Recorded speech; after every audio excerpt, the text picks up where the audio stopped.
Hashtag walang pasok means walang baon, walang allowance at walang gagawin pero walang makakapigil sa atin lalo na sa pagligo sa ulan. Heto na mga tropa nating vaclers na nagdrama sa ulan, hayop ka, saan mo tinago ang jowa ko? Ang usapan magre-review lang siya pero ang ibang ni-review mong bakla ka.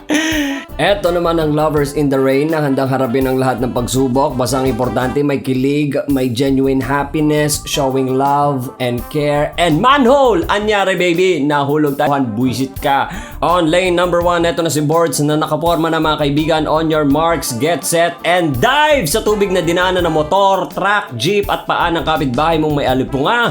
And there goes the Olympic style backflip. Paninindigan na ito mga kaibigan kesa mapahiya, and backstroke for the love dahil kailangan talagang manalo tong si Boards or else magmumukha siyang engot sa pagtanggal ng langis, burak at putik na nanood sa kanyang pototoy. Heto naman si Gina na matapos maligo sa ulan ay dinamdam ang pag-iwan sa kanya ni Gino. Oh Gino, bakit mo siya ipinagpalit kay Karen? Ano masasabi mo Gina?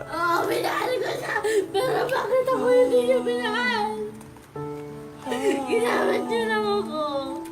Pero wag masyadong samantalahin ang baha at ulan dahil pagkatapos maligo, kailangan pa rin natin magsabon at magbanlaw para hindi tayo magkasakit kagaya ng dagang to na ayaw magkaroon ng leptospirosis. At kung talagang gigil na gigil ka na sa boss at mayor nyo na kahit ang taas na ng baha ay patuloy pa rin ang pagsabi ng may pasok, wala tayong magagawa kundi ang sumunod. On the way na boss, on the way na kami, papasok kami at walang makakapigil sa amin. Good job, good job, good job. Ipagpatuloy ang kalokohan hanggang sa pag-ulan. Alright? Alright.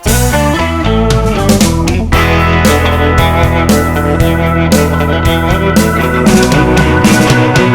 you.